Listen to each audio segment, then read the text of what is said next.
Vince Russell from Get Good with the Vince here, off on another creative journey.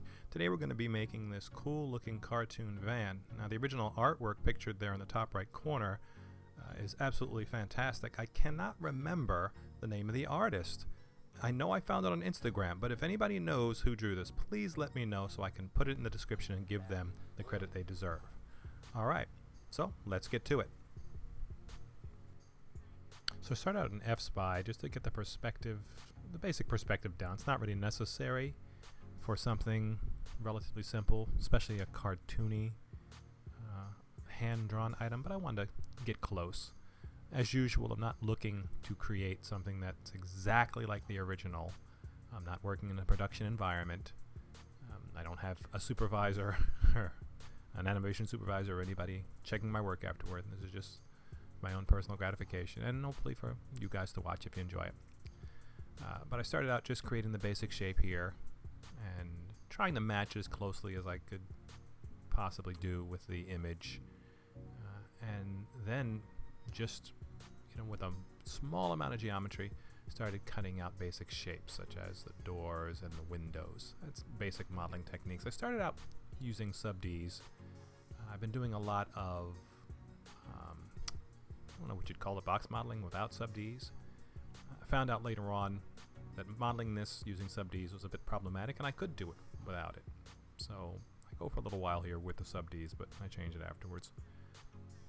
You're going to see that I use SpeedFlow, the plugin, quite a bit. I really, really love this plugin. It makes certain things so easy.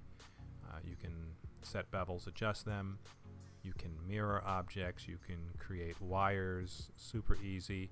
You can solidify objects, super easy. There's just a really great intuitive UI. I gotta adjust that type on the screen though because it's pretty big and it overlaps. I think it's made mainly for working on one screen, with a 16:9 perhaps ratio or 3:4 ratio, but it still works great. I really love Blender's modeling tools. They're just really, really intuitive, really super simple to use. There might be more advanced modelers out there that feel that Blender isn't as capable. I've experimented with many different 3D packages. I started out a long time ago with, I think it was called Carrera 5.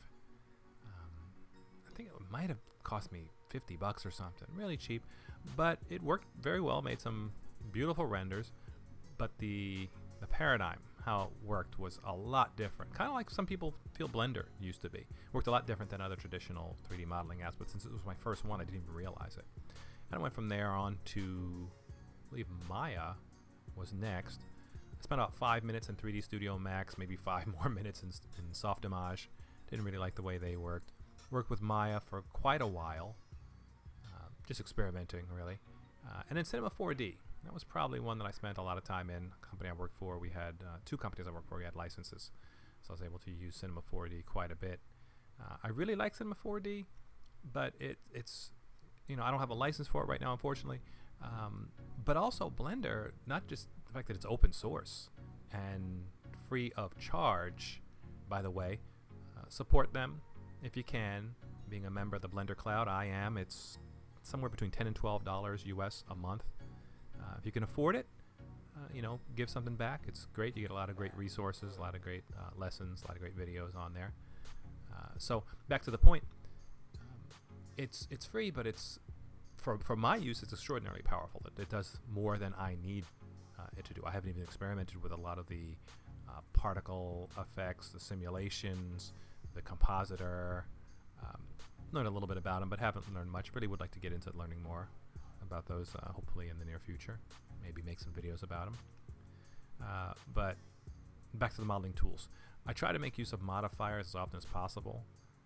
I like using modifiers because sometimes being a creative, even if you're just a hobbyist like me, well, I shouldn't say just a hobbyist. It's just as valid as doing it for a living if you just do what you love when you can. Sometimes when you're modeling, or maybe you're drawing, or you're painting, or you're creating some kind of art, and you put a line down or a stroke down or something, and you think it's permanent, or you model a shape, you put a bevel on something, it's a permanent bevel, and you're stuck with that particular choice. And it sometimes limits you with regard to how you model, how you iterate, and ideas you try. You might not be as open to trying various ideas. When using modifiers, it's really great because you can take a simple shape and add modifiers and make something really complex out of it, especially using Booleans, and you're not stuck with that idea. Even though you've done a lot of work, you can very easily make changes. I didn't use Booleans quite as much on this modeling project because I started out using sub-Ds.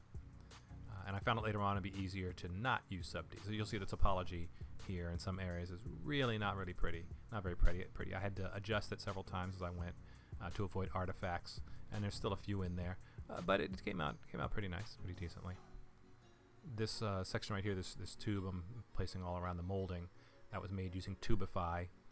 That's a tool that comes with SpeedFlow. I'll have to remember to link that in the description of the video again. Tubify, part of the SpeedFlow suite of tools. Fantastic.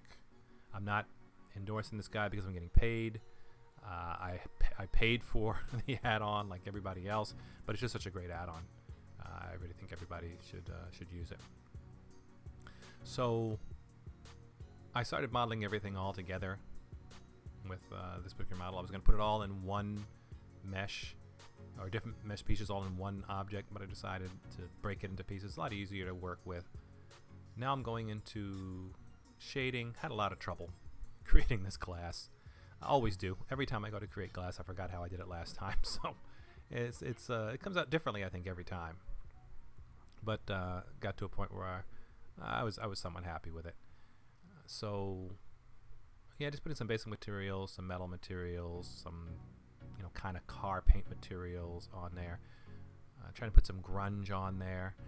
I started out making a light setup, and I still used it, but I had to add on. Didn't have to, but I added on an HDRI because I think it just always lends to the realism of your scene. Oh wait, let me talk about this right here. This is an awesome plugin. I can't remember the name. Hang on, I'll be right back. Alright, I didn't have to say be right back because I'm recording this, but it's called Real Grass. Got it on the Blender Market. It was $20 US, and it's fantastic. So easy. You click a button, add the type of grass you want, you add some weeds, you up the number to cover the area you want, and you're done. Didn't have to tweak any shaders or anything. Great plugin. Check it out. So yeah, using area lights and a sunlight, that's great and all, but I found that I needed an HDRI just to get that overall nice even lighting, especially for an outdoor scene that you'd want. So that HDRI really, it makes it easy to get that initial lighting, and then you can add your area lights or your spotlights or your sunlights or your point lights or whatever else you need to get the exact look you're going for. I really am not very good at all at shading and rendering. I'm trying to learn. Here's the HDRI, but it's tough. But I'm learning. All in all, it came out decently. So rendered it out, and the end result was this. This is with a few tweaks in Photoshop. As always, Blender was a joy to work in, a breeze. I highly advise anybody who wants to get into 3D modeling, use Blender. It's a great application. Lots of great add-ons. So that about does it. Thanks for joining me on this journey. Hope it helps you in your journey to get good.